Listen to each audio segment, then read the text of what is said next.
Eu vou dar início lendo a mensagem de abertura, que é do livro Palavra de Vida Eterna do Emmanuel, né, na psicografia de Francisco Cândido Xavier, que é beneficência e paciência. A caridade é paciente e benigna. Esta é uma epístola de Paulo, a primeira epístola de Paulo aos Coríntios, capítulo 13, versículo 14. E Emmanuel discerne para a gente dizendo o seguinte: a beneficência, sim, para com todos, prato dividido, veste aos nus, remédio aos doentes, asilo aos que vagueiam sem teto, proteção à criança desamparada, auxílio ao ancião sem desvalimento, socorro às viúvas, refúgio aos indigentes, consolos aos tristes, esperança aos que choram.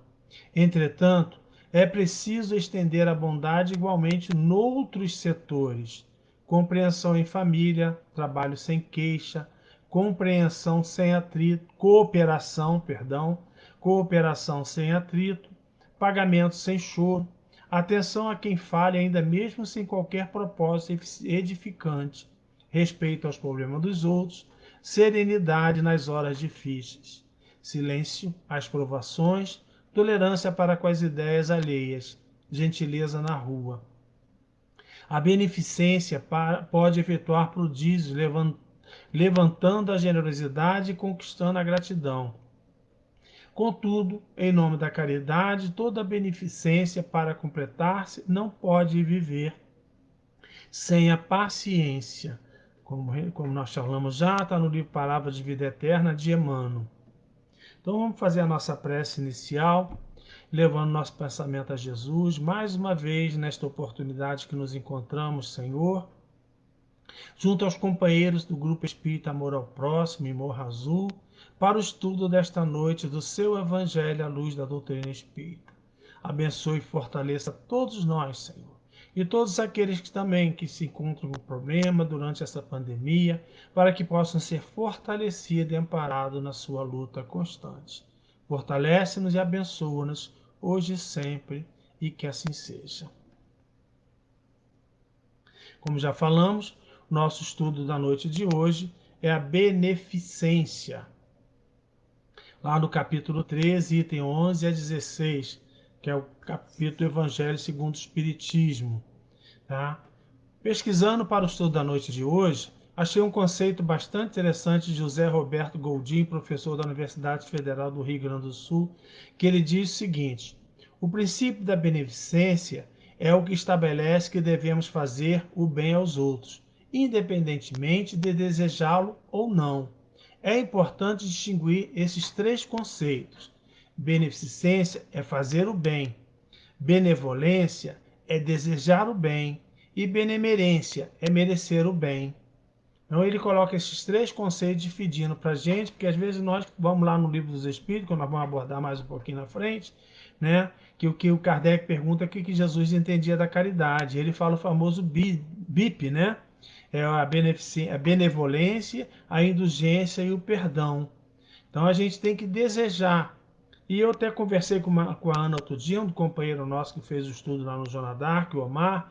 Ele fez um estudo muito interessante sobre fora da caridade na salvação e mostrando as distinções. Nós podemos fazer o bem, mas não quer dizer que nós fazemos a caridade. Já estamos fazendo a caridade. Tá? O desejo de fazer o bem é início. Às vezes nós iniciamos com atitudes bem simples mesmo, de fazer o bem, mas não estamos fazendo a caridade, porque a caridade é uma coisa bem mais ampla que nós vamos ver durante o estudo que nós vamos fazer essa noite. Tá? E começamos lá na própria epístola, na epístola de Paulo aos Coríntios, a primeira, ele diz o seguinte: o cristão sem a prática da caridade, o cristão sem a prática da caridade, a Deus ele não ama de verdade. A mensagem evangélica é realmente de amor a Deus sobre todas as coisas e ao próximo como a si mesmo. Por isso a caridade é a mais importante das três virtudes teologais: fé, esperança e caridade. A caridade que dura para sempre. Então ele chama a atenção para nós dizer que nós vamos estar sempre praticando a caridade. Deus estar conosco praticando a caridade.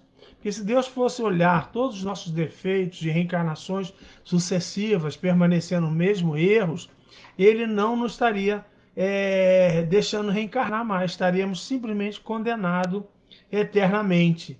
E nós sabemos que isso não é verdade. E Humberto de Campos chega a colocar que nós reencarnamos pela misericórdia, não é nem pela bondade e nem pelo amor, mas pela misericórdia que Deus permite, né, que nós reencarnamos. Conforme nós falamos, lá no item 886 do Livro dos Espíritos, Kardec pergunta: qual o verdadeiro sentido da caridade, da palavra caridade, como entendia Jesus?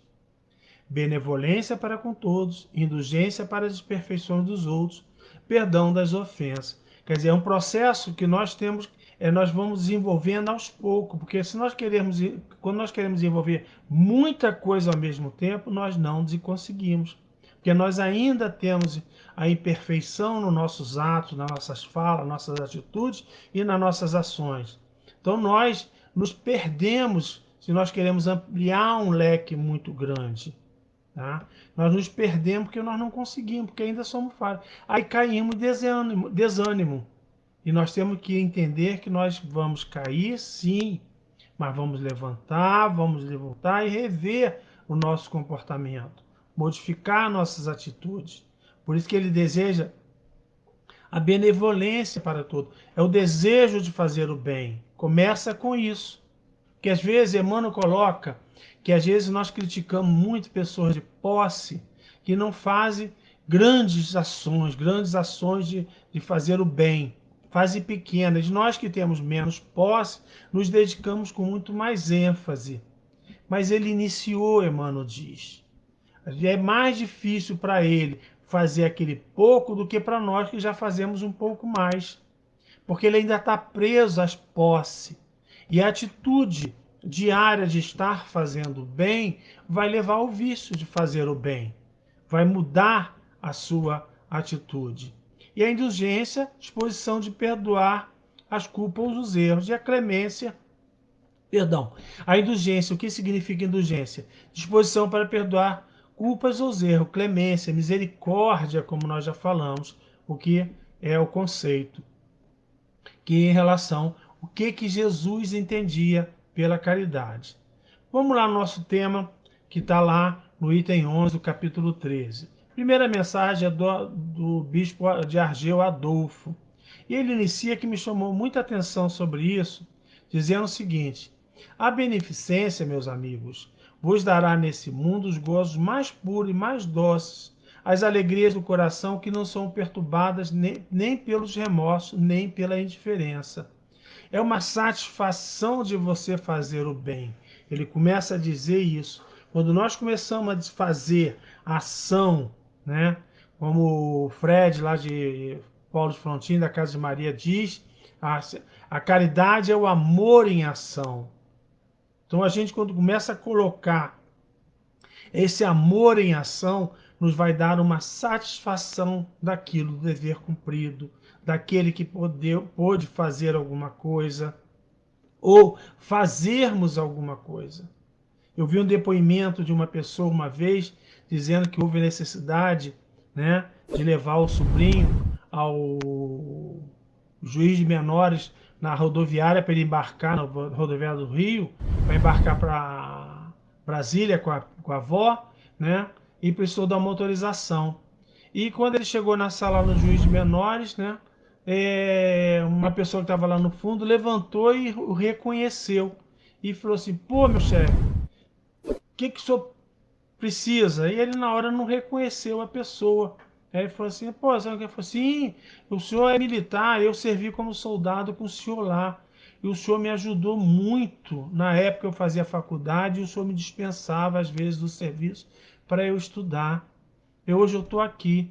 O que eu posso fazer pelo senhor? Aí ele virou e falou assim: eu preciso de uma autorização do juiz. Pois não, é só isso que o senhor quer? Ele falou assim: mas como é que eu falo com o juiz? Ele falou: não, eu sou o juiz. Ele tomou de uma emoção, né, de ter ajudado aquele rapaz simples lá como soldado, na unidade que ele trabalhava, e chegar àquela conquista Então ele tomou uma posição e quando ele me contou essa situação, ele chorou novamente. Ele não fez pensando no que ele ia fazer, ele fez porque o rapaz precisava estudar. E a conquista do soldado deu uma emoção muito grande a ele, que mesmo depois ele relatando, aí se emocionava. Então essa beneficência que nos vai dar mais puro, mais doce, é o que tem de melhor, de sincero que nós temos com a ação de fazer o bem ao próximo. E ele continua dizendo o seguinte: esse sentimento faz com que se olhe aos outros com o mesmo olhar voltado para si mesmo. Ou seja, é a empatia. Fazer o bem na forma horizontal, olhando para aquele que está à nossa frente. Eu posso amanhã estar em uma situação pior, né? Não vamos ser dramáticos, mas eu não sei o dia de amanhã. Eu posso estar necessitado dele. Então, se a gente olhar para ele e dedicar, como o caso desse rapaz, né? Se ele obstruísse, prejudicasse, perseguisse, né? O rapaz, na hora lá, poderia falar: não tem nada para fazer ajudar o senhor, não. Tem que trazer isso, documentos. E na hora o rapaz fez questão de servir pelo que ele recebeu, que para ele foi muito, para quem fez não foi tanto, mas para ele foi muito. Então é essa horizontalidade, essa fazer o bem de forma horizontal, porque a gente tem visto tanto movimentos sociais dentro de casas espíritas mesmo, vamos fazer a crítica no nosso ambiente, né, o comentário, melhor dizendo, não é crítica, mas o comentário, de forma vertical, olhando de cima para baixo. E Jesus não fazia isso.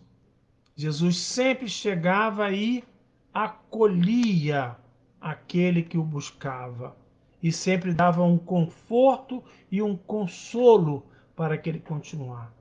Porque mesmo aquele que recebe vai entender. Tem uma história de um pão que Humberto de Campos conta no livro Espírito da Verdade, né? Na psicografia de Francisco Cândido Xavier. Eu vou resumir, a história é grande, como nós sabemos, Humberto de Campos faz um texto longo, mas eu vou resumir bem aqui para nós. Ele conta de um tirano, né? Desencarnou e quando tomou ciência do desencarne, ele procurou o palacete da sua família. Quando chegou lá, estava uma briga entre seus filhos e sua esposa, viúva, pelos bens. Alguns foram até a leilão, e eles naquela briga, quanto cada um ia ficar. E o tirano ficou, cada um que ele se aproximava tentando buscar um abrigo, pior a situação que ele encontrava naquele ambiente. Aí ele saiu dali tão desolado, tão chateado, e foi caminhando. E um espírito chegou perto dele e falou assim: por que você não procura a casa da prece? Aí ele falou: duvido que alguém tenha orado para mim, porque eu fui muito mal, eu fui um tirano, mas vai lá olhar. Quando ele chegou lá, tinha uma estrelinha, uma bolinha em forma de estrela, brilhando com seu nome. E ele foi seguindo aquela estrelinha, chegou na casa de um marceneiro, por volta de seus 40 anos, Joaquim, um hebreu, né? E conforme ele chegou perto, o homem lembrou que em determinado dia ele estava com muita fome, a mãe dele e os irmãos com fome, a mãe dele pediu: sai e busca alguma coisa para a gente comer. E ele saiu batendo, batendo, não conseguia nada, nada, nada, nada. Até que chegou na casa do tirano e ele estava embriagado, ele bateu e o homem mandou ele entrar. E ele entrou, aí ele pediu.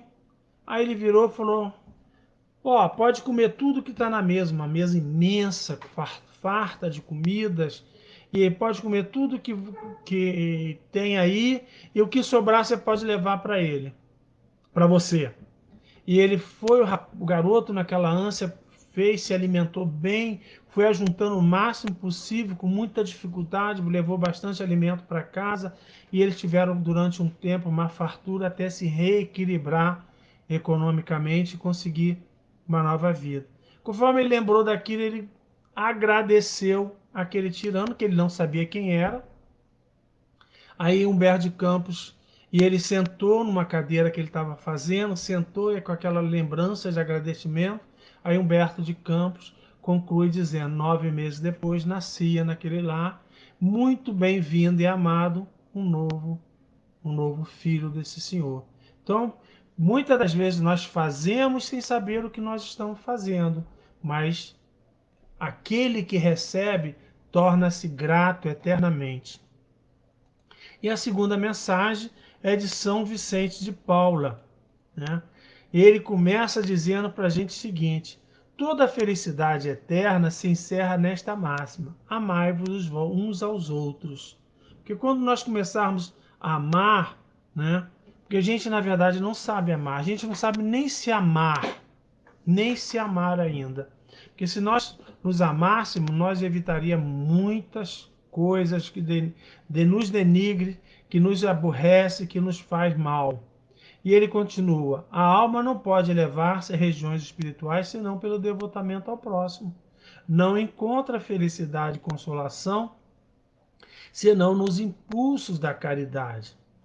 São Vicente de Paulo vem enfatizar novamente a caridade, mas é amando, é acolhendo, como eu tenho por intuição batido muito dentro das casas espíritas, o acolhimento. Eu já ouvi pessoas chegarem para mim e falar assim: Pedro, eu não vou lá em determinada casa, que eu entro e saio, ninguém me dá uma boa noite. Isso não é bom. Para casa espírita não é bom. Quando a gente chega no amor ao próximo, tem logo a Ana ali na porta nos atendendo, brincando. Isso é acolhimento. Porque nós nos sentimos próximos, iguais àqueles que estão ali dentro. Ninguém é melhor do que ninguém. Esse acolhimento da brincadeira, de interagir, já é um acolhimento, né, muito gostoso, que nos faz muito bem. Não encontra felicidade e consolação senão nos impulsos da caridade. Reforça, como já disse, novamente a caridade, que nós vamos olhar o igual, o igual. Eu me lembro bem, uma vez eu estava fazendo um serviço nas proximidades ali do aeroporto de Congonhas, em São Paulo, né? E fui num centro espírita ali próximo. E eles tinham um sistema de passe de limpeza quando você adentrava a casa. E chegou uma senhora no carro, novinho, com o motorista, entrou. Na hora minha, em vigilância, como sempre, eu olhei, achei que deve ser a palestrante. Quando eu entrei, não era a palestrante. Eu olhei e não via a senhora, né? Fiquei assistindo a palestra. Quando terminou, tomei o passe. Quando saí, ela estava servindo água. Ela não foi ali para brilhar, ela foi para fazer ao próximo. E ele continua dizendo: exemplos não nos faltam, como estou enfatizando muito na questão dos exemplos. Os exemplos não nos faltam. O que nos falta é a boa vontade. E ele fala sempre rara. Nós temos inúmeros exemplos. Eu gosto muito de citar o Vanderlei dizendo que nós, às vezes, nos prendemos a Jesus, como eu estava até vendo uma mensagem hoje, ouvindo, melhor dizendo, né? E falando sobre Jesus, que a única encarnação dele no nosso planeta foi como Jesus, que não havia necessidade de reencarnação, nosso modelo e guia. Mas às vezes nós olhamos para ele, ele está tão longe, tão longe, tão longe, e nos dá desânimo de prosseguir na nossa luta. Mas nós temos exemplos muito próximos, dentro da casa que nós frequentamos, né? Dentro da casa, na nossa família, nós temos exemplos muito próximos que nós podemos seguir. Não, como ele coloca, exemplo não nos falta. Nós temos dentro do movimento Chico, Divaldo, que fizeram grandes tarefas, mas nós podemos fazer pequenas tarefas. Ali no João d'Arc tinha uma senhora muito simples, que ela estava sempre lá, predisposta. Uma vez uma pessoa infeliz foi falar com ela: você não dá passo, mas ela falou: minha filha, eu não estou aqui para ser servida, eu estou aqui para servir. Se amanhã mandar eu lavar o salão, eu vou lavar o salão. Uma pessoa muito simples. E nós temos inúmeros casos. E ele continua dizendo o seguinte: a caridade é a virtude fundamental que deve sustentar o edifício das virtudes terrenas. Sem ela, as outras não existiriam. A própria mensagem de Emmanuel já nos fala sobre não existe caridade sem paciência. São difíceis, são pessoas difíceis, às vezes, que nós vamos atender. São pessoas muito difíceis, né? Muito difíceis. Quem conheceu minha mãe, a Ana conheceu, né? morava em Veracruz, aqui uma área pobre em Veracruz. Então, às vezes, a gente tem que chamar a atenção. Uma pessoa que a mãe sempre distribuía enxoval lá em Veracruz, e uma determinada pessoa começava a pegar para redistribuir. Até que uma pessoa foi lá pedir um enxoval, a mãe falou, não, já entreguei a fulana para te dar. Ela falou, não, dona Ivone, ela vende. A mulher passou lá, a mãe chamou, não, minha filha, você não pode vender, você está ganhando. Então nós temos que também, às vezes, chamar a atenção das pessoas para a realidade. Se ganhou, tem que doar.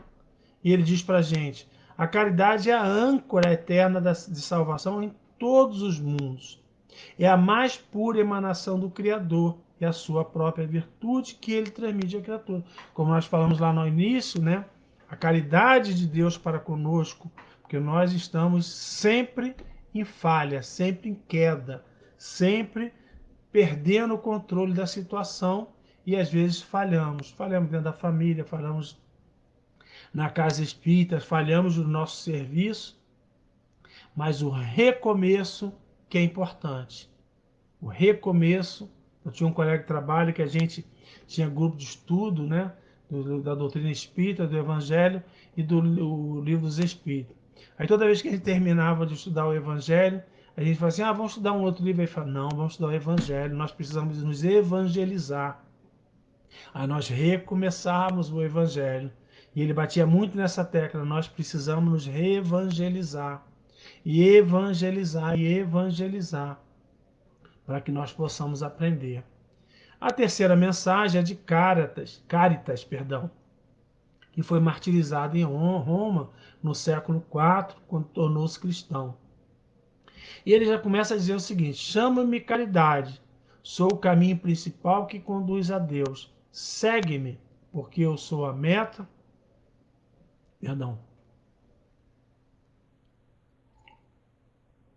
Vou iniciar. Chamo-me caridade, sou o caminho principal que conduz a Deus. Segue-me, porque... Gente, eu errei novamente. Chamo-me caridade porque eu sou o caminho principal que conduz a Deus. Segue-me, porque eu sou a meta a que todos vós deveis visar. Ou seja, é o nosso objetivo. Meta, o que é meta? Quando nós temos o objetivo de atingir determinada situação. E ela é o caminho para atingir essa meta. É o único caminho que é Deus. A caridade é o único caminho que Jesus nos chamou a atenção para isso. Kardec criou o slogan, fora da caridade não há salvação. Nós não precisamos estar dentro da casa espírita. Nós precisamos estar fazendo a caridade. Porque não é a quantidade de tempo que eu fico dentro do centro espírita, é a qualidade do tempo que eu fico dentro do centro espírita.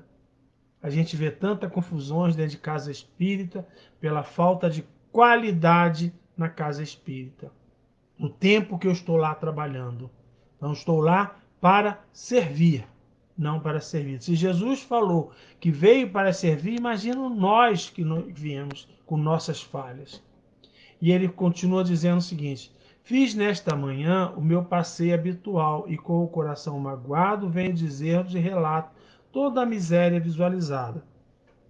Vamos lembrar que nós estamos aí na segunda metade do século XIX e ainda a Europa estava num sistema de gestão, né, de transformação, de uma série de problemas, de guerras, pós-guerras napoleônicas, outros problemas de guerra, e vão acontecer outras.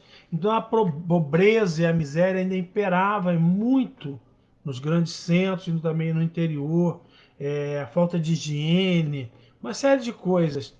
E ele fala que na sua visita ele começa a ver aquela necessidade, faminta, mães, né?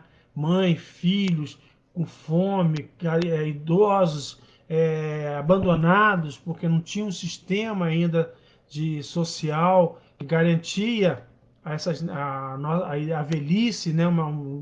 A vida digna, a velhice.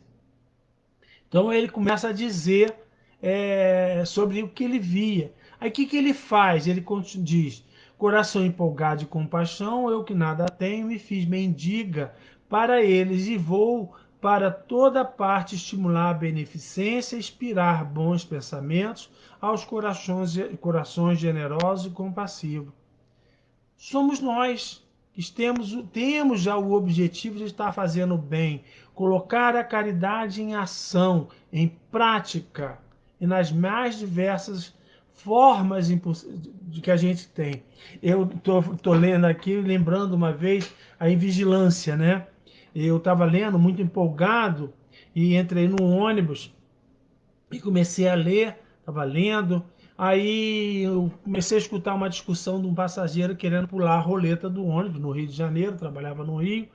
Aí, naquela empolgação, eu levantei para pagar a passagem. Aí, nisso que eu levantei, o cobrador deixou o rapaz pular a roleta, né?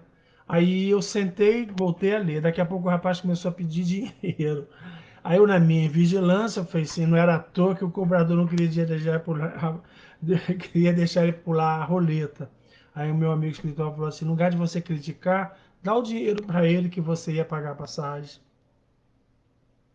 Quer dizer, eles saem para nos orientar, nos estimular as ações, e eu, na minha vigilância, fiz uma crítica, mas remediei imediatamente, pois não enfiei a mão no bolso e dei o dinheiro, né, para que a gente possa, para que eu pudesse remediar aquela situação. É a nossa vigilância. E Humberto de Campos conta que às vezes nós estamos assim numa fila de banco, de mercado, alguma coisa, fila imensa. Aí sai uma pessoa lá do não sei de saída, vem diretamente para nós pedir a nós.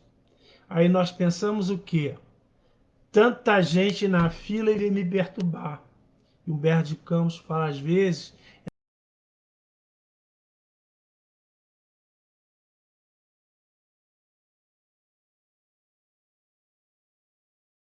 aquilo. Nós somos invigilantes. O próprio Divaldo conta uma situação, né, bastante interessante, lá do sapato dele, e que no final o rapaz vai lá no centro espírita, né, que ele atende, e quando ele estava atendendo, ele forma, é uma história bastante interessante, procura na internet, é bastante interessante. Mas, quando ele termina de atender, Joana chega para ele e fala assim, Divaldo, um amigo espiritual chegou para ele. Procura lá o Centro Espírita da Redenção, procura o Divaldo que ele vai ajudar. Procurou lá na lista, teu nome quase no final da página estava lá. Na lista dos que fazem a beneficência. Então nós às vezes somos invigilantes. E ele coloca, não vos digo que deveis fazer, deixo a iniciativa aos vossos bons corações. Ele nos intui, mas a iniciativa é minha, meu livre-arbítrio que vai fazer. É o nosso livre-arbítrio de fazer ou não que vai nos deixar livre. Pois se eu vos ditasse a linha de conduto, não teríeis o mérito das vossas boas ações. Não seria mérito meu, seria de outro dizer como. Como, né? Não seria mérito meu. Ele nos intui. E os bons espíritos estão constantemente nos intuindo para que possamos fazer essa ação. E normalmente a nossa invigilância vai nos fazer cair. Na quarta mensagem, Cáritas também, e ele começa a falar um outro ponto de vista bastante interessante. Há muitas maneiras de fazer a caridade que tantos de vós confundem com a esmola. Dar a esmola não é a caridade. Muitas das vezes, Emmanuel nos diz que nós damos a esmola para nos ver livre da pessoa, não com o objetivo de ajudar. E ele continua, não obstante a grande diferença entre elas. A esmola, meus amigos, algumas vezes é útil, porque alivia os pobres, mas é quase sempre humilhante, tanto para o que dá, quanto para o recebe. Nós temos que, sim, no momento que a pessoa precisa fazer uma campanha, seja lá o que for, mas nós não podemos dar o peixe constantemente. Nós temos que ensinar a pescar. Por isso que a Federação Espírita vem batendo muito na questão da promoção social. Promoção social. Diz o Divaldo que uma vez ele foi numa casa, quando terminou a palestra, a pessoa chamou e falou assim: aqui, Divaldo, é o nosso trabalho social. Essa aqui é a filha, essa aqui é a mãe, essa aqui é a avó. Ele falou: o quê? Vocês estão na terceira geração sustentando? Não, você está alimentando a tua vaidade. Os meus pobres. Nós temos que ter muito cuidado com isso. Mas na questão 888, Kardec começa a questionar sobre a esmola. E ele pergunta: o que se deve pensar da esmola? Condenando-se a pedir esmola, o homem se degrada física e moralmente, embrutece-se. Uma sociedade que se baseia na lei de Deus e na justiça deve prover a vida do fraco, sem que haja para ele humilhação. Deve assegurar a existência dos que não podem trabalhar, sem lhes deixar a vida à mercê do acaso e da boa vontade de alguns. Bezerra de Menezes chega a dizer que como provação, reencarnar como provação, poucos reencarnam com a provação ou a expiação de fazer tornar-se mendigo. Tá? A maioria é ociosidade. É ociosidade, segundo Bezerra de Menezes. Tá? Então, hoje nós temos programas, né, que a Mônica poderia falar muito mais amplo nesse sentido, que apoia, nós temos os direitos de recorrer até mesmo à justiça, caso esses direitos não estejam sendo cumpridos. Né? Nós temos esse direito, sim, de fazer isso. Sociedade, como ele coloca, tem que assegurar a esses direitos. Os benefícios para pessoas deficientes físicas, das mais diversas formas. Morando no Rio, eu tive a oportunidade de conhecer várias pessoas com deficiência visual trabalhando. Eu conheci uma vez, estava no mesmo ponto do ônibus, chegou um rapaz perto de mim e falou, eu vi que ele era deficiente visual, e falou: você vai para onde? Eu falei: vou para tal lugar. Você me ajuda a pegar o ônibus?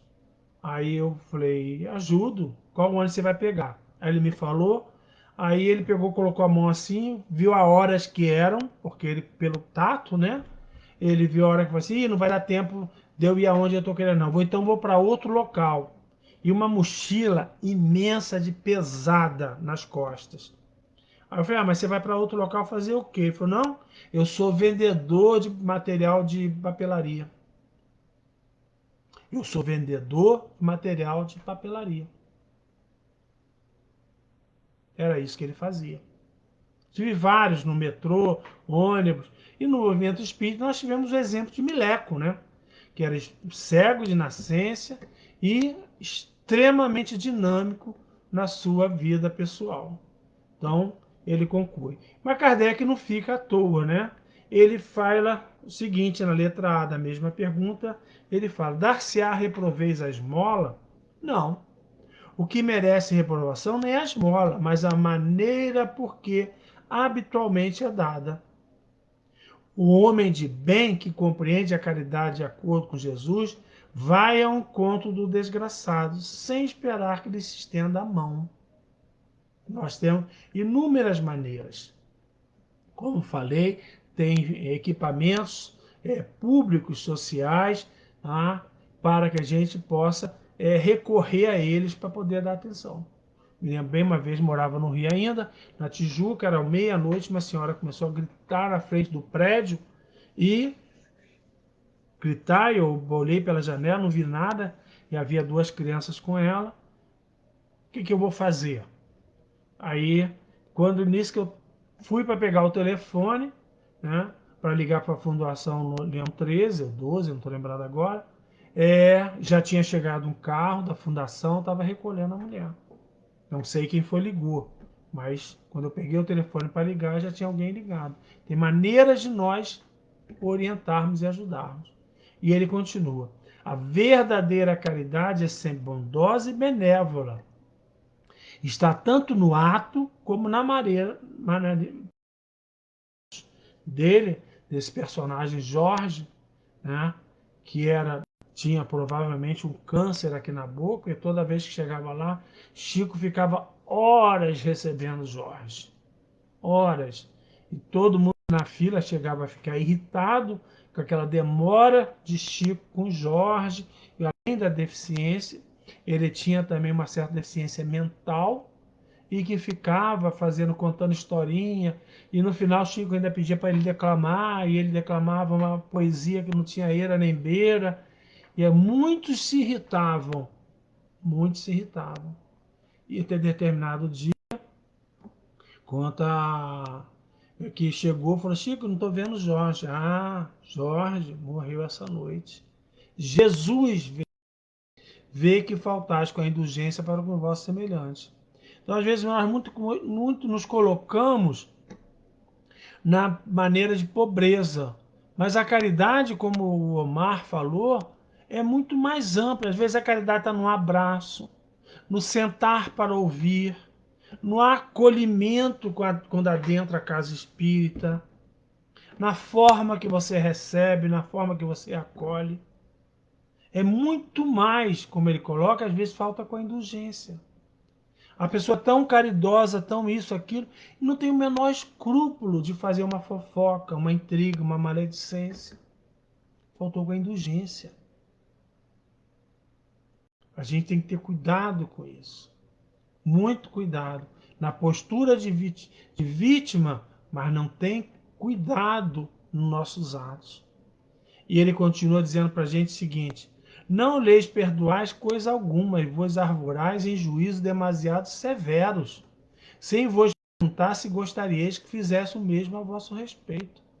Eu gosto que me denigre a minha imagem, eu gosto que me, né, fale mal. Não, então não faço. Então não faço. Não vamos fazer a filosofia, amigo meu não tem defeito, inimigo se não é, eu invento. Não. Pessoas que eu gosto, como eu costumo dizer, têm defeitos sim. E pessoas que eu tenho diferenças têm virtudes sim, às vezes melhores do que as que eu tenho.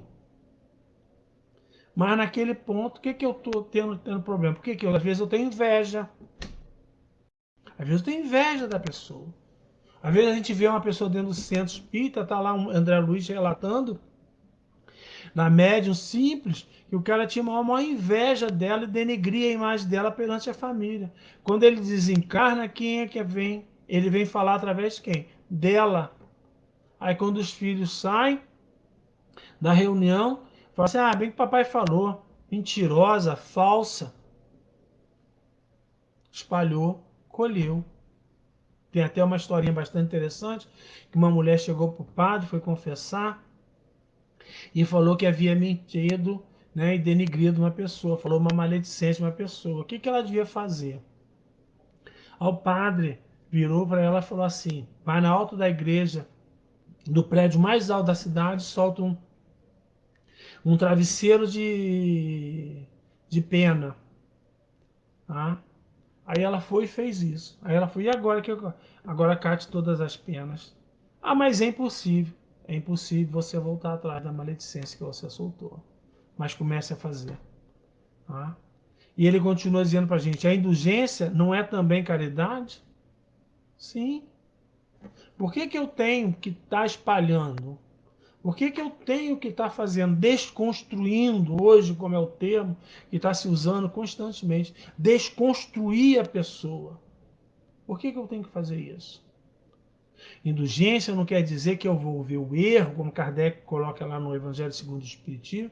Quando eu vejo e eu sei que vai prejudicar alguém, eu devo conversar. Mas Paulo fala para a gente que nós devemos também a indulgência. A indulgência também é a caridade. E ele diz para a gente: vós que não podeis fazer mais do que a caridade do indulgente, faz pelo menos essa, mas fazei com grandeza. Mas eu não tenho habilidade manual, né? Não tenho habilidade nenhuma. Nenhuma. Não consigo fazer o estudo, tenho dificuldade, mas eu posso fazer outras caridades, bem diferentes. E a última é de João de Bordeaux, né? Ele começa a dizer o seguinte: a mulher rica, feliz que não tem necessidade de empregar o seu tempo nos trabalhos da casa, não pode dedicar algumas horas ao serviço ao próximo? Pode, pode. Nós temos com nossa companheira aqui, a Arlete, inclusive quem não conheceu, a Leinha, né? Não estou dizendo que são pessoas ricas, mas eram pessoas simples, como a Arlete. A Arlete, há uns 10 anos atrás, ela já tinha distribuído mais de 2.000 enxovais. Leinha, todo o tempo disponível que ela tem, já desencarnou, ela fazia tricô para compor o enxoval. Então nós sempre temos alguma coisa para fazer. E a Arlete, como é uma pessoa antiga de Guimel Pereira aqui, o marido dela foi médico e tudo, conhece muitas mulheres, né? Ela conversa com todas e elas compram manta, elas compram flanelado para a Arlete fazer os enxovais. Nós temos sempre uma oportunidade de fazer. Sempre. Sempre temos a oportunidade de fazer.